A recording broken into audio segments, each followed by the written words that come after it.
रविवार को हरिद्वार के ग्राम रोशनाबाद में पर्वतीय बंधु समाज समिति के लोगों ने एकजुट होकर प्रदेश में सशक्त भू कानून लागू कराने के संबंध में सरकार से मांग की है। पर्वतीय बंधु समाज समिति के लोगों का कहना है कि पहाड़ों में भूमि खरीद की अधिकतम सीमा को समाप्त कर दिया गया है, जिसके बाद आपको बता दें कि बाहरी राज्यों के संपन्न लोग कई क्षेत्रों में अपना कब्जा जमा चुके हैं, जिससे उत्तराखंड की संस्कृति, जल, जंगल, जमीन और सांस्कृतिक धरोहरों पर गंभीर खतरा मंडरा रहा है और आने वाले समय में स्थिति और भी भयावह हो सकती है। इसी को लेकर समिति के कार्यकर्ताओं ने नायब तहसीलदार के जरिए मुख्यमंत्री के नाम ज्ञापन भेजा और अपनी मांगे यहां पर रखी।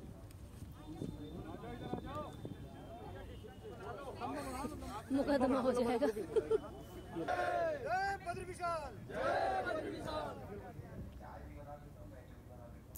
तो वहीं रविवार को नैनीताल में काशी सिंह एरी ने राज्य अतिथि गृह में प्रेस कॉन्फ्रेंस की और कहा कि पृथक राज्य बनाने के बाद भी आज तक यहां का विकास नहीं हो पाया है। उन्होंने कहा, राज्य बनने के बाद प्रदेश में भूमाफियाओं के जरिए जमकर जमीन खरीद फरोख्त शुरू हो गई है। आगे काशी सिंह एरी ने बताया कि राज्य में जो भू कानून बनाया है वो पूरी तरह से लचर है। बीजेपी सरकार की ओर से प्रदेश में भू माफियाओं के लिए दरवाजे पूरी तरह खोल दिए गए हैं, जबकि धारा 371 में संशोधन के तहत कोई भी बाहरी व्यक्ति यहां जमीन नहीं खरीद सकता है।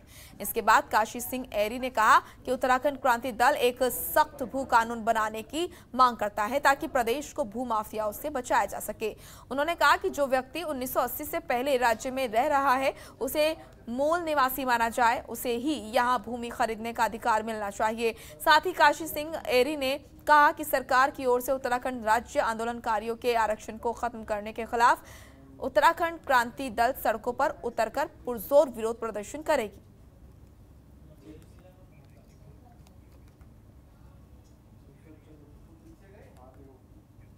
रविवार को बादराबाद टोल प्लाजा पर धरना दे रहे किसानों के बीच अनियंत्रित ट्रक के घुस आने के बाद किसानों ने एक प्रेस कॉन्फ्रेंस आयोजित की, जिसमें किसानों ने पुलिस प्रशासन पर गंभीर आरोप लगाए।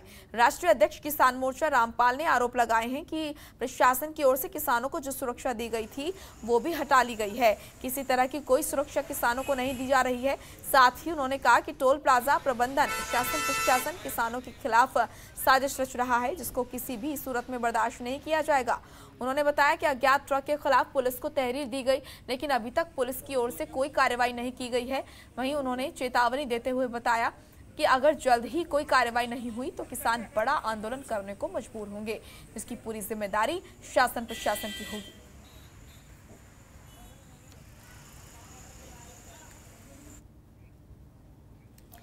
तो वहीं हरिद्वार में 3 सूत्रीय मांगों को लेकर लघु व्यापारी 13 जुलाई को नगर आयुक्त कार्यालय का घेराव करेंगे। रविवार को लघु व्यापार एसोसिएशन की बैठक में यह निर्णय लिया गया। आपको बता दें कि लघु व्यापारियों को 2500 रुपए की अनुदान राशि न दिए जाने पर और पूर्व के प्रस्तावित स्मार्ट वेडिंग जोन समेत अन्य वेडिंग जोन में भी राज्य सरकार के निर्देशन में स्थापित किए जाने में देरी को लेकर यह घेराव किया जाएगा। वहीं प्रशासन के सुस्त रवैये के खिलाफ लघु व्यापारियों ने चरणबद्ध आंदोलन की चेतावनी दी है।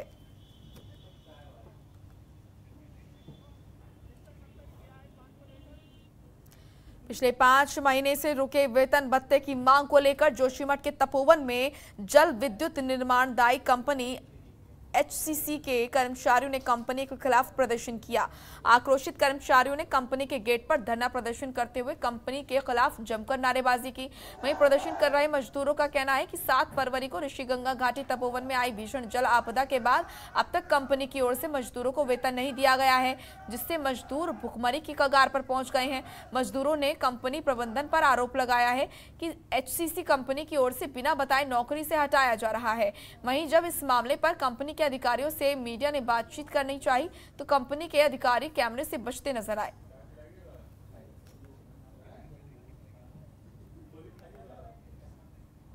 हरेला पर्व के मौके पर कोतवाली रानीपुर की पुलिस चौकी औद्योगिक क्षेत्र गैस प्लांट पुलिस की ओर से वृक्षारोपण कार्यक्रम चलाया गया।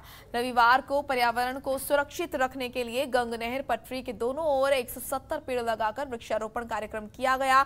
इस दौरान चौकी प्रभारी प्रवीण रावत ने कहा कि पर्यावरण संतुलन के लिए पौधारोपण बहुत जरूरी है। इसी के साथ उन्होंने कहा कि हर व्यक्ति को एक पौधा लगाकर पर्यावरण संरक्षण का संकल्प लेना चाहिए और इस कार्य में सभी को मिलकर अपनी सहभागिता निभानी चाहिए। हर व्यक्ति को प्रकृति प्रेमी होना चाहिए।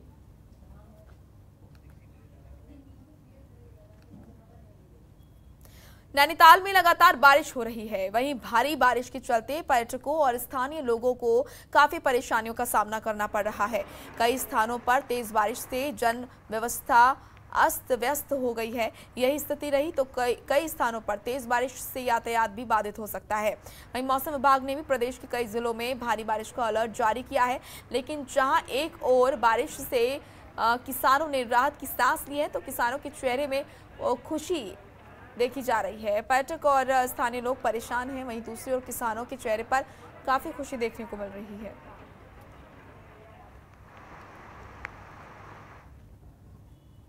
काशीपुर के आयुष्मान अस्पताल में एक महिला ने एक साथ 3 बच्चों को जन्म दिया है। तीनों बच्चों को अगर देखा जाए तो 2 से 5 मिनट के अंतराल पर ये पैदा हुए हैं। महिला और उसके तीनों बच्चे पूरी तरह से स्वस्थ हैं। वहीं स्वास्थ्यकर्मी और नर्स ने ये देखकर काफी हैरानी जताई।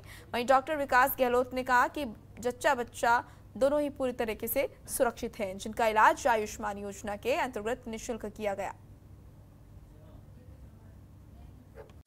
खबरों के निष्पक्ष विश्लेषण के लिए सब्सक्राइब करें Jantantra TV and press the bell icon. Never miss any update.